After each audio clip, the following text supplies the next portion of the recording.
Assalamualaikum warahmatullahi wabarakatuh. Halo teman-teman, dalam video ini kita akan membahas tentang misi dan strategi dakwah Rasulullah Shallallahu Alaihi Wasallam di Madinah, terutama mengenai piagam Madinah. Rasulullah tidak hanya menyebarkan ajaran Islam, tetapi juga membangun masyarakat yang harmonis dan berkeadilan. Setelah menghadapi tekanan di Mekah, Rasulullah Shallallahu Alaihi Wasallam hijrah ke Madinah. Kota ini menjadi tempat berkembangnya Islam dengan lebih teratur. Namun di Madinah terdapat berbagai suku dan kelompok dengan kepentingan yang berbeda-beda. Oleh karena itu, Rasulullah membuat piagam Madinah yang menjadi perjanjian damai untuk menjaga persatuan dan kesejahteraan bersama. Misi dan strategi dakwah Rasulullah Shallallahu Alaihi Wasallam di Madinah. Ketika Rasulullah Shallallahu Alaihi Wasallam tiba di Madinah setelah hijrah dari Mekah, beliau tidak hanya berdakwah dalam bentuk penyampaian ajaran Islam, tetapi juga menerapkan strategi sosial dan politik untuk membangun masyarakat Islam yang kuat dan harmonis.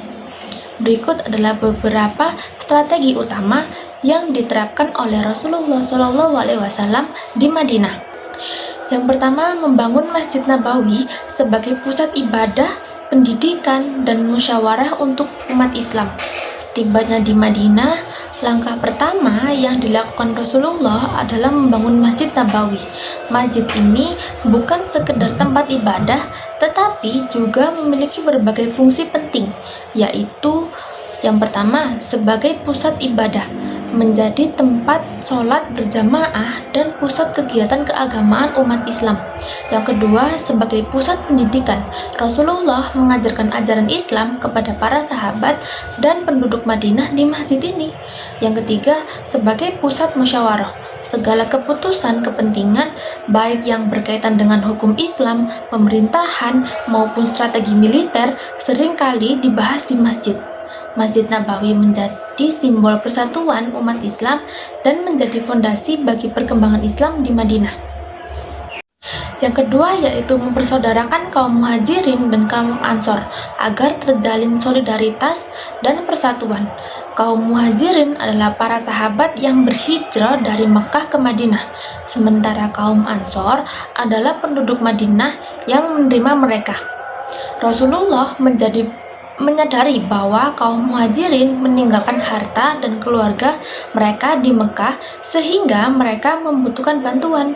Untuk itu, Rasulullah menetapkan sistem persaudaraan, yaitu ukhuwah Islamiyah, antara kaum muhajirin dan kaum ansor. Kaum muhajirin dengan sukarela berbagi rumah, makanan, dan keyakinan mereka dengan kaum muhajirin. Rasulullah memasangkan satu orang muhajirin dengan satu orang kaum ansor untuk saling membantu dan mendukung satu sama lain. Hubungan ini bukan sekedar bantuan ekonomi, tetapi juga membangun persatuan dan persaudaraan berdasarkan iman. Strategi ini sangat efektif dalam menyatukan umat Islam dan memperkuat solidaritas di Madinah. Yang ketiga adalah membentuk piagam Madinah yang menjadi aturan bersama bagi seluruh masyarakat Madinah. Madinah adalah kota yang dihuni oleh berbagai kelompok masyarakat, termasuk kaum muhajirin dan kaum ansor sebagai komunitas Islam. Yang kedua yaitu kaum Yahudi yang terbagi dalam beberapa suku seperti Bani Qainuqa, Bani Nadir, dan Bani Quraidah.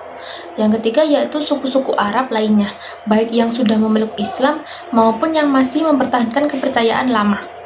Untuk menciptakan kehidupan yang damai dan harmonis di antara mereka, Rasulullah Shallallahu Alaihi Wasallam menyusun piagam Madinah. Piagam ini adalah perjanjian tertulis yang mengatur hak dan kewajiban setiap kelompok di Madinah. Yang keempat adalah menyatukan suku Aus dan suku Khazraj, dua suku besar yang sebelumnya sering berperang. Sebelum Rasulullah tiba di Madinah, suku Aus dan suku Khazraj sering terlibat perang berkepanjangan, terutama dalam perang Bu'ad. Permusuhan ini menghambat stabilitas di Madinah. Rasulullah mengambil langkah-langkah strategis untuk menyatukan mereka, yaitu yang pertama, menyampaikan ajaran Islam yang menekankan persaudaraan dan persatuan. Yang kedua yaitu menjalin hubungan baik dengan para pemimpin suku dan memperkenalkan mereka pada Islam. Yang ketiga, mengajak mereka untuk berdamai di bawah naungan Islam. Dan Piagam Madinah. Hasilnya, suku Aus dan Khazraj akhirnya bersatu dan menjadi bagian dari kaum Ansor yang membantu perkembangan Islam di Madinah. Isi dari Piagam Madinah adalah perjanjian tertulis yang mengatur kehidupan masyarakat Madinah yang beragam, menciptakan persatuan dan perdamaian. Berikut poin-poin utama dalam Piagam Madinah. Yang pertama, kesatuan dan persaudaraan, yaitu seluruh penduduk Madinah dianggap sebagai satu umat yang hidup dalam persatuan dan kesetaraan. Yang kedua, kebebasan beragama, yaitu setiap kelompok termasuk Yahudi dan non-Muslim lainnya bebas menjalankan agamanya tanpa paksaan. Yang ketiga, keadilan dan perlindungan hukum, yaitu semua warga memiliki hak yang sama di depan hukum dan keputusan akhir berada di tangan Rasulullah SAW. Yang keempat, keamanan dan perdamaian, yaitu seluruh penduduk wajib menjaga keamanan dan jika ada serangan dari luar, mereka harus bersatu mempertahankan Madinah. Yang kelima, larangan bertindak sendiri. Maksudnya, tidak ada individu atau kelompok yang boleh menegakkan keadilan sendiri tanpa keputusan bersama. Yang keenam, tolong-menolong dalam kebaikan, yaitu setiap kelompok wajib saling membantu dan tidak boleh melakukan kezaliman terhadap kelompok lain.